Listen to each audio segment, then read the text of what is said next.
Bonjour et bienvenue. Aujourd'hui, on va se pencher sur un concept assez fascinant, je trouve, parce qu'il est à la fois très ancien et en même temps incroyablement moderne. On parle de ce qu'on traduit souvent un peu vite par ascétisme ou renoncement. Mais l'idée, c'est d'aller voir un peu plus loin. On a des textes qui nous proposent une vision du monde qui bousclait un peu notre rapport à l'argent, au succès, enfin, à tout ce qui brille mais qui ne dure pas. L'objectif, c'est de comprendre cette discipline intérieure, le zod, qui consiste à se détacher de l'éphémère pour se concentrer sur quelque chose de plus grand, de perçu comme éternel. On va essayer de définir ça, de voir à quoi ressemble la personne qui pratique ça, et surtout comment ça s'articule avec des choses comme la richesse ou nos responsabilités de tous les jours. Oui, et c'est passionnant parce que le premier réflexe, c'est de se dire «Ah, c'est la privation, la vie de misère», Oui, exactement. alors que c'est pas du tout ça. C'est moins un rejet du monde, en fait, qu'une réorientation du cœur. Toute la discussion, au fond, va tourner autour de ça. Le problème, c'est pas ce qu'on possède, c'est comment on le possède. Ah, c'est une bonne question. Est-ce qu'on est maître de nos biens ou est-ce qu'on en est devenu l'esclave? Le ZUD, c'est avant tout ça, un état d'esprit. Les gestes extérieurs, la simplicité de vie, tout ça, ce n'est que la conséquence. D'accord. Alors, allons-y. Commençons par la base. Le ZUD, c'est quoi au juste? La première définition qu'on trouve dans nos sources, elle est assez brute. Oui, elle est directe. C'est l'abandon des plaisirs terrestres, la résistance aux désirs du corps. Une vie sobre, guidée par un principe clé, la taqwa. Là, t'as quoi? On en parle souvent, on dit que c'est la piété, la conscience de Dieu, mais comment on pourrait rendre ça plus concret? C'est une très bonne question, parce que piété, c'est un peu abstrait. Imaginez une sorte de boussole morale interne. Un GPS spirituel, si vous voulez. Tellement cette boussole. À chaque décision, il y a ce petit signal qui demande OK, est-ce que je suis toujours aligné? C'est une conscience de tous les instants. Et c'est ça le vrai moteur du ZUD, une boussole interne, d'accord? Et il y a une autre façon de le voir qui est présentée comme une sorte d'échange, un pari sur le long terme. Exactement. L'idée de troquer un confort immédiat, qui est par définition limité, contre un bien-être qu'on perçoit comme infini, éternel. C'est une logique d'investissement en fait. Mais la monnaie, c'est pas l'argent, c'est l'attachement du cœur. Mais ça soulève une question tout de suite. Est-ce que ça veut dire qu'il faut vivre en ermite? Se couper de tout? C'est un peu effrayant, non? Et c'est là que toute la nuance arrive. Les textes sont très clairs. Ils distinguent deux niveaux, un peu comme un cursus scolaire. D'accord. Il y a le premier niveau, le socle. Être hyper scrupuleux sur ce qui est permis, le halal, et ce qui est interdit, le haram. Ça, c'est la base de l'éthique, les lignes rouges à ne pas franchir. Voilà. Et puis il y a le niveau supérieur, le vrai zéoud. Et là, ça devient plus subtil. Il s'agit d'être rigoureux même avec les choses qui sont tout à fait légitimes. Pour tout ce qu'on consomme, ce qu'on achète, la question devient d'accord, c'est permis. Mais est-ce que c'est vraiment nécessaire? Ah oui, c'est différent. Ce n'est donc pas une recherche de la souffrance, mais une quête de l'essentiel. C'est une vie de discipline consciente. C'est fascinant. Du coup, j'ai envie de savoir à quoi ressemble concrètement la personne qui vit comme ça. C'est quoi son état d'esprit, son logiciel interne? Quel est le portrait de ce fameux Zahid? Son portrait, on peut le dessiner autour de trois grands piliers. Le premier, c'est une patience hors du commun. La patience. Mais attention, pas une patience passive, une endurance active, face aux responsabilités, face aux épreuves de la vie, et puis face aux tentations, bien sûr. D'accord. Et le deuxième pilier? C'est le contentement. Les textes parlent d'une acceptation de ce que le destin apporte. Ça, c'est quelque chose qui va tellement à l'encontre de notre culture du toujours plus, de l'optimisation à tout prix. Vous mettez le doigt dessus. C'est une sorte de tranquillité radicale, que l'on reçoive une bonne nouvelle ou une mauvaise. C'est un lâcher-prise sur le résultat. Et le troisième pilier, c'est la clarté de l'objectif. Le Zaïd a un but unique qui colore tout le reste. Utiliser les dons qu'il a reçus, son temps, son intelligence, ses biens, pour servir un but plus grand, préparer sa vie future et aider les autres. On comprend mieux, c'est comme si son esprit tournait en permanence avec des idées forces, des rappels constants. C'est exactement ça, c'est son système d'exploitation. Son esprit est imprégné, par exemple, de cette idée que les biens de ce monde, c'est peu de choses comparé à l'au-delà. Ou alors cet autre principe qui est un chef-d'œuvre d'équilibre. Cherche la demeure de l'au-delà à travers ce que Dieu t'a donné, mais sans oublier ta part légitime dans ce monde. Ah, donc ce n'est pas un appel à tout quitter. Pas du tout. Et puis il y a cette affirmation plus dure peut-être. Cette vie n'est qu'un jeu, une distraction. C'est comme être tellement absorbé par une partie de Monopoly qu'on oublie que les billets ne sont pas réels. Le ZEUD, c'est se souvenir que la partie va se terminer. Et c'est là que ça devient, je trouve, vraiment intéressant. Parce qu'après ce cadre très exigeant, les sources opèrent à virage et insistent sur un point qui change tout.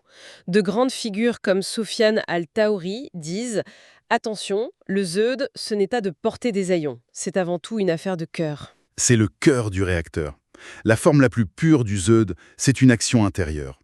C'est un cœur qui se ferme aux espoirs démesurés et aux ambitions à long terme dans ce monde. Ça ne veut pas dire ne plus avoir de projet, j'imagine. Bon, ça veut dire ne plus placer son espoir de bonheur ultime dans la réussite de ses projets terrestres. C'est subtil. Et comment on peut reconnaître ce ZUD intérieur s'il est invisible?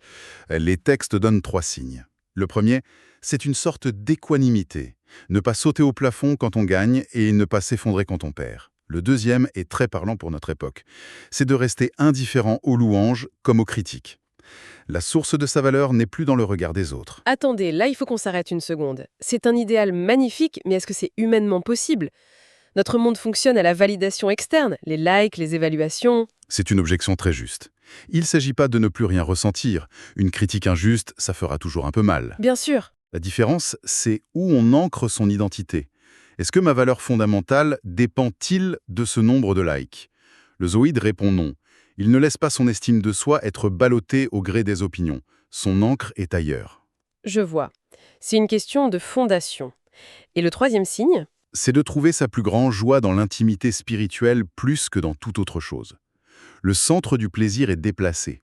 Mais attention, même si tout part du cœur, ça se voit forcément à l'extérieur. Quelqu'un qui est programmé comme ça, il respire le zoud.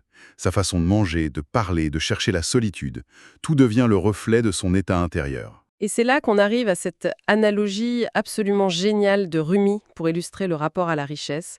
Oui, elle est lumineuse. Rumi demande « Qu'est-ce que le monde dont il faut se détacher ?»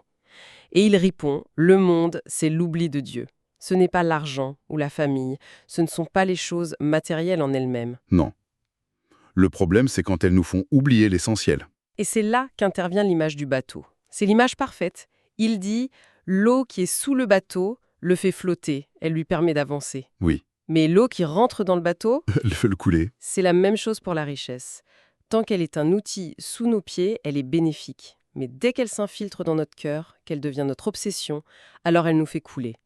C'est une image incroyable. La richesse est comme l'eau de mer, utile pour naviguer, mais mortelle si elle envahit la coque. La conclusion, donc, c'est qu'on peut être très riche et pratiquer le zoud. Absolument. On peut être riche et zaïd, comme on peut être très pauvre et complètement obsédé par le peu qu'on désire. Le champ de bataille, c'est le cœur, pas le compte en banque. Ce qui nous amène à un exemple qui, du coup, semble paradoxal. Celui du prophète Mohammed.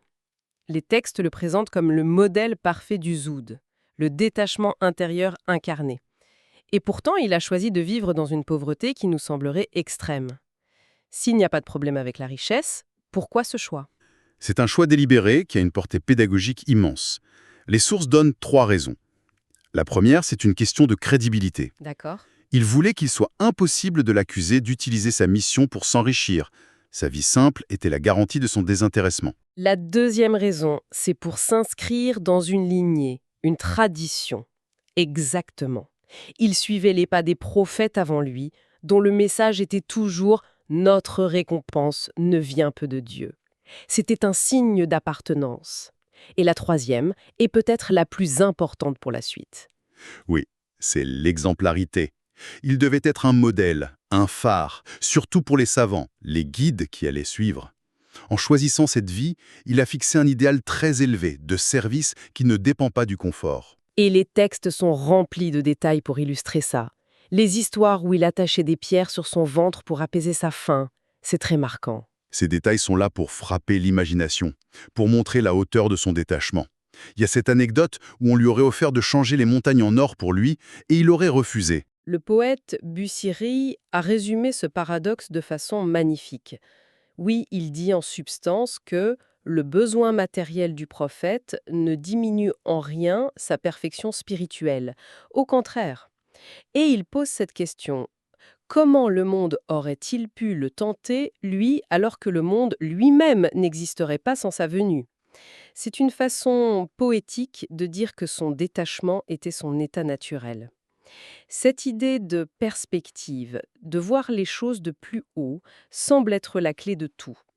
Et ça me fait penser à la dernière réflexion de nos sources, cette méditation sur la finitude attribuée à Ali. C'est une conclusion qui agit comme un rappel, à la fois brutal et salutaire. Le cœur du poème, c'est ce paradoxe. Notre âme pleure pour ce monde, s'angoisse de perdre ce qu'elle a, tout en sachant très bien, au fond, que le salut est dans l'abandon de cet attachement. C'est ça, on sait où est la sortie de secours, mais on reste fasciné par l'incendie. Et il y a cette image finale très forte.